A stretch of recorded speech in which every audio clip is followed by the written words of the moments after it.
Pessoal, beleza? Hoje nós vamos fazer aqui mais um motovlog usando o 308 como cenário, só que agora com o sol da manhã. E como sempre, né? Esse carro consegue sujar só a porta dianteira, que aí parece que a porta dianteira foi repintada, mas não, é só sujeira. Para a gente falar um pouquinho a respeito da história da Daewoo no Brasil, né? O Daewoo. História nem tanto, né? Falar dos modelos, falar das características deles, né?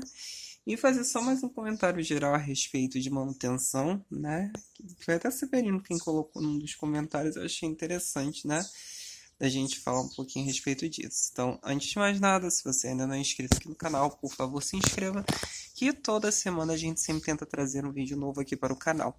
Se você já é inscrito, participe da área comunidade, que lá nós sempre falamos a respeito dos carros que a gente vai testar, dos carros que a gente já testou e de curiosidades automotivas em geral. Se você está procurando um conteúdo específico mais longo de um determinado, como esse 308 que serve de cenário aqui, verifique a área das playlists, que lá nós temos diversos carros que foram ou que ainda são meus no seu uso cotidiano. Primeiro fazendo esse comentário rápido, né, de preço de peças, né, porque eu falei do preço só para você abrir uma caixa CVT, né, Severino? Então, é muito caro. Principalmente agora que a gente está na moda do diesel aqui no Brasil, né? Renegade, Toro, você tem o Compass, né? Você tem mecânicas que são absurdamente caras e as pessoas não têm o mínimo de noção, né? Elas já pagam muito caro nas revisões do carro e não tem noção que se precisarem fazer alguma coisa além daquela revisão, vão gastar um dinheirão. E tem aquela visão totalmente deturpada que o diesel é inquebrável. Uma coisa é a gente imaginar motores diesel de, sei lá, 30, 40, 50 anos atrás que não tinham tecnologia nenhuma, né? E sempre foram mais caros. Hoje, um motor a diesel é infinitamente mais complexo, por exemplo, do que um THP como esse. Você tem uma quantidade de sensores por conta das questões das emissões e da eficiência do motor propriamente dito, porque se não fosse aqueles turbos, os sistemas eletrônicos que o motor tem integrado, o desempenho do diesel ia ser uma bosta, como por muito tempo foi. Tá? Então a gente fala, o diesel anda mais que isso, que aquilo. O diesel pode ter até uma pujança de torque a mais, mas não acho tanta eficiência. Ele tem eficiência energética e nível de consumo, e só. Né? Então você precisa de muita complicação. E um dia toda essa complicação vai cobrar o preço para você fazer a manutenção. Então você pensa, e isso vale também para caixas, né? Como eu estava falando daquela moça, né? Que ela tem o 308 com a L4, né? E, por exemplo, uma caixa L4 que muita gente critica, ela é muito mais barata de você consertar, por exemplo, do que um Aisin como essa daqui, né? Tudo bem que aqui a gente tem uma caixa que ela é mais resistente a maus donos, tem, mas também precisa de manutenção. Mas apenas por ela ter duas marchas a mais, é que ela custa muito mais caro de se manter? Não, é porque você já tem um conjunto eletrônico também muito maior. Né? Não é muito mais caro no caso dessa, mas vocês imaginem um AT8, né? Que é um câmbio super utilizado na indústria. Né? Vocês imaginem o que é, por exemplo, o ZF9, como eu disse, de Renegade, Compass, Toro e afins. Vocês imaginem, só pensem o que vai ser a manutenção desses CVTs 10. O que é o CVT 10? CVT 10 é o câmbio 10 que está no Corolla e que em breve vai estar em praticamente todo o line-up da Fiat, inclusive Toro e Renegade e Compass. Né? Vocês pensem o que vai ser a manutenção de um câmbio daqueles quando ele abrir o bico. Porque, além dele ser CVT, ele tem ainda uma engrenagem planetária própria, que é a primeira marcha. Né? Ele tem uma primeira marcha real, como se fosse um câmbio automático comum. Aí, quando ele vai atingindo 60 km por hora, né, que é o limite, mas aí pode ser antes, tá? Mas você em carga total de acelerador é a 60 por hora. Ele tem um conjunto eletrônico que acopla o câmbio CVT e desacopla a parte mecânica do câmbio. Vocês já pensaram que vai ser isso para consertar? Como acontece hoje com esses câmbios de dupla embreagem. Em 2016, quando aquele Fiesta que eu tinha no meu trabalho, ele quebrou o câmbio Power Shift, tudo bem que ele andou 140 mil quilômetros, tá? Mas aí ele parou de engrenar, não me recordo, eu sei que foi uma das embreagens que deu pau, né? Então teve que fazer a troca do conjunto, ele não engrenava algumas das marchas. O conjunto daquele câmbio em 2016, com o dólar de 2016, foi de R$ 16.000, que era um câmbio que vinha da Alemanha, é um Getrag, né? Inclusive um câmbio que é da mesma marca que está sendo usado muito na Sherry, né? Eu acho até uma burrice. Se eles têm CVT, se eles têm câmbios automáticos epiciclos, eu acho melhor investir naquilo por segurança, principalmente por conta das condições viárias do Brasil, índice de vibrações, calor e por aí vai, e principalmente maus donos, que o brasileiro não cuida de nada, né? Então tem uma manutenção muito cara, né? Tem uma manutenção muito cara. Então a gente tem que ficar muito atento para a gente não se ferrar, né? E novamente, né? Como você disse, que não tem produção de nada, da mesma forma que acontece nas motos. Só que essa parte de câmbio CVT em moto, eu acho que é mais simples, né? Até porque você faz a troca da correia, isso não existe em carro, né? Em carro que tem câmbio CVT, você tem uma corrente metálica, né? Que ela faz a variação. Na moto você tem que trocar a corrente de tempos em tempos também. O que também, considerando assim, tem uma manutenção relativamente cara, né? Quando isso acontece. E a perda do efeito como é que eu digo? A perda não, ela começa a ganhar um efeito de elástico, sabe? Você acelera e ela não anda conforme ela vai desgastando, né? Isso é uma coisa bem presente, né, nas motos. Isso já não acontece tanto nos carros, né? E demora um tempo a mais para esse tipo de coisa acontecer. Até porque se isso acontece no carro, meu filho, ferrou. Você vai ter que trocar muita coisa na caixa, né? Enfim, aí a gente agora voltando aqui para falar a respeito da Daewoo. A Daewoo era uma subsidiária da General Motors que ficava sediada na Coreia do Sul. Inclusive, nós temos alguns carros que foram da Daewoo, né? O Cruze, por exemplo. O Cruze foi um dos últimos carros projetados e vendidos pela Daewoo, que era o Daewoo La7, né? Foi um dos últimos carros, isso já em 2008, 2009, né? Além do Sonic. O Sonic, ele na realidade é o Daewoo Aveo, né? E o Sonic é a última geração também do Daewoo, é um dos últimos modelos produzidos pela Daewoo, né? Tanto o Cruze quanto o Sonic eram carros coreanos, né? Tanto que o Sonic mesmo, né? O Sonic chegou de dois lugares, vinha do México e por algum tempo da Coreia do Sul, aqui para o Brasil, tá? Para quem não sabe. Então é interessante da gente citar isso. Falando de Daewoo aqui no Brasil, ela chegou ali entre 93 e 94, com carros bastante interessantes, tá? A mecânica Daewoo é basicamente a mecânica Chevrolet. Você tem motores família 2 e família 1. Né? O que é família 1? Família 1 é aqueles motores do Corsa, desde o 1.0 até 1.8. E família 2 vai do 1.6 até 2.4, né? Que são os motores do Monza. Explicando aqui quais carros que vieram. No início vinha o Daewoo Super Saloon e o Daewoo Super Ace e o Daewoo Prince, né? Que carros eram esses? Eles eram sedãs médio-grande, um porte de um Ômega, inclusive são carros icônicos que muita gente não dá valor. Eu vou explicar o porquê.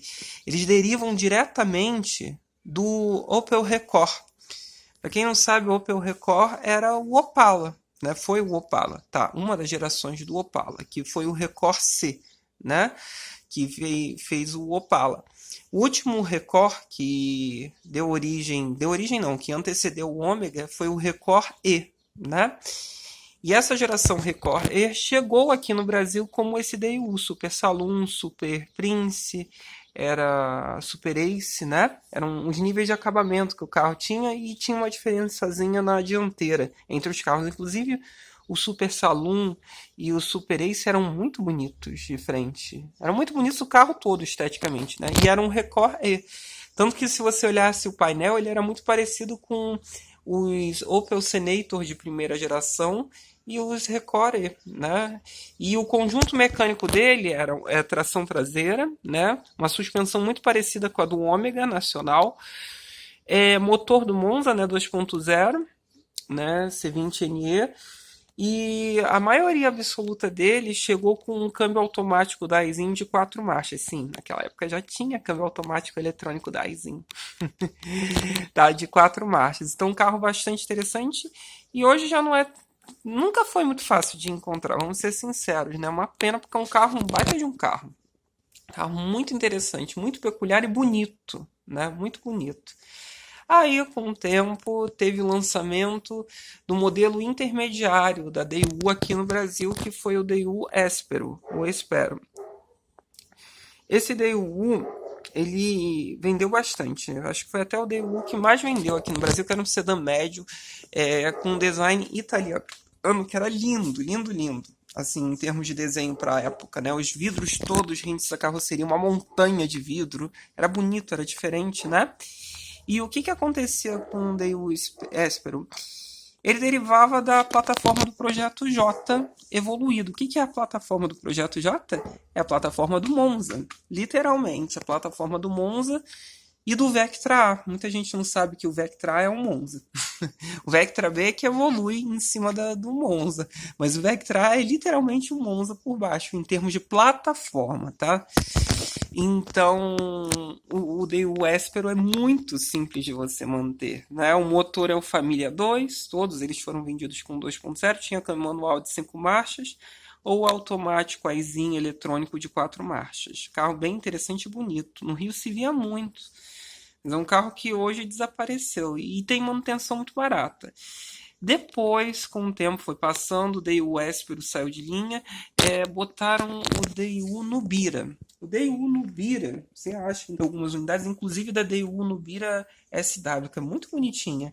O que é o Daewoo Nubira? É o Vectra B. É a segunda geração do Vectra, basicamente. Motor família 2. Só que aí é o C20... Eu agora não vou saber o código. Eu acho que é XZ.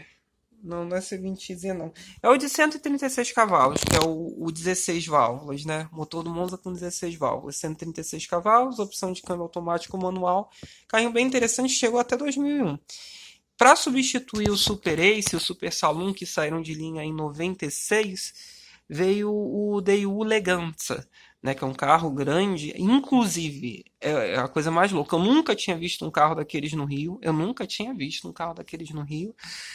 E aqui em Juiz de Fora tem um, e já deve ter aparecido algumas vezes nos vídeos. Ele fica lá no Alto dos Passos. É um carro muito peculiar. É um sedã grande, de luxo, né? Da mesma forma que era o Super Prince, o Super Ace, né? O Super Saloon, o Leganza era um carro grande, né? Ele é derivado, ele não é bem derivado diretamente do ômega B europeu, não. Mas ele tem uma, como é que se diz, um parentesco muito grande e usa também o mesmo motor 2.0 de Monza, só que com 16 válvulas e 136 cavalos. Dos compactos, aí a Daewoo ali a partir de 97 passou a vender carro compacto aqui no Brasil e era muito bonitinho, inclusive. Eu acho muito mais bonito do que o Corsa porque é um Corsa, que é o Daewoo Lanos, né? O Daewoo Lanos nada mais é do que um Corsa com motor 1.6 somente e versões com câmbio manual de 5 marchas ou automático aizinho de 4 marchas. Aí eles vieram no hatch, né? Eu não me recordo se veio o hatch de 4 portas, mas veio o sedã era muito bonitinho. Em alguns vídeos aqui em Belmiro Braga, que é tipo num fim de mundo, tem um Daewoo Lanos todo direitinho. E às vezes aparece assim na rua, né, quando eu estava filmando esse carro, né? E o Daewoo Lanos também é muito simples de manter porque mecanicamente é um Corsa, né? Ele é muito tranquilo. Então, assim, a Daewoo ela é bastante interessante nesse aspecto. A Daewoo deixou de existir em 2011, né? Quando ela assumiu de vez a marca Chevrolet para a Coreia do Sul, né?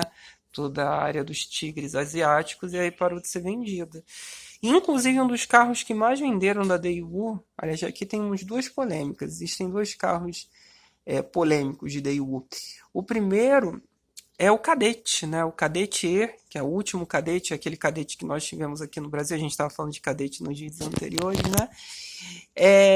Foi vendido como o Daewoo Cielo, mas vendeu por muitos anos e ainda é fabricado, só que hoje com a marca Chevrolet no Uzbequistão. Então existe ainda Cadete. Ainda é fabricado e ainda é vendido. É a coisa mais louca do mundo. Essas coisas acontecem no mundo inteiro. Isso não acontece só no Brasil, que fabricava um carro por milênios, né?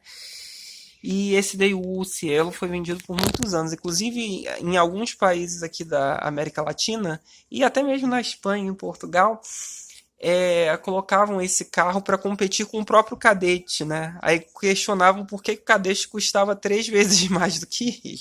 Chegava a ser inusitado. Por quê?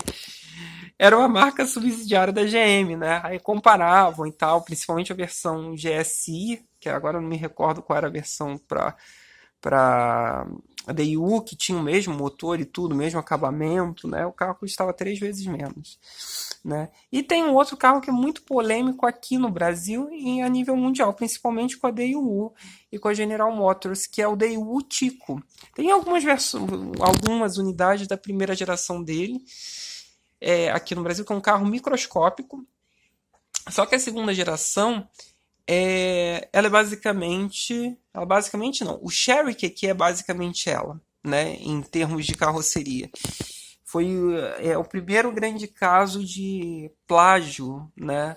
Dos carros chineses em cima de carros de outras marcas grandes, né? E é um caso muito forte, que aí a DU tentou proibir eles de venderem o carro e tudo, né? Mas vendeu, né? A primeira geração do Cherokee, né? É basicamente um Daewoo Tico, e o Daewoo Tico vendeu muito na Europa, né? Isso daí é um fato, né? E inclusive aqui na América Latina, como o Chevrolet Spark, né? A primeira geração do Chevrolet Spark era o Daewoo Tico, né? E chegaram até a pensar em vender esse carro aqui no Brasil ali em 2007, 2008, mas depois desistiram, né? Mas enfim, então a gente explicou aqui um pouquinho da história, né, da DIU aqui no Brasil. Mecanicamente são super simples. A grande problemática, não existe lataria. Não existe. Se bateu, acabou. Ponto. E não existe peça de acabamento. Ponto final. Tudo bem que em qualquer carro mais antigo hoje você já não acha as duas coisas. Mas é pior ainda num carro importado de uma marca que não existe mais. Mas em nível de motor, de suspensão, são carros bastante tranquilos. Mas eu teria fácil um Daewoo Super Ace, que eu acho uma coisa linda o carro. Um carro muito bonito. E não é nada para quem entende de carro. Ele de fato é o último Opala, né? Porque é a última geração do Opel Rekord, né? E o último do mundo, né? O último Rekord do mundo, que depois foi substituído pelo Ômega na Opel, né? Mas a DU continua com aquele carro por mais tempo. Tá bom? Espero que vocês tenham gostado de mais esse vídeo. É isso então, pessoal. Valeu!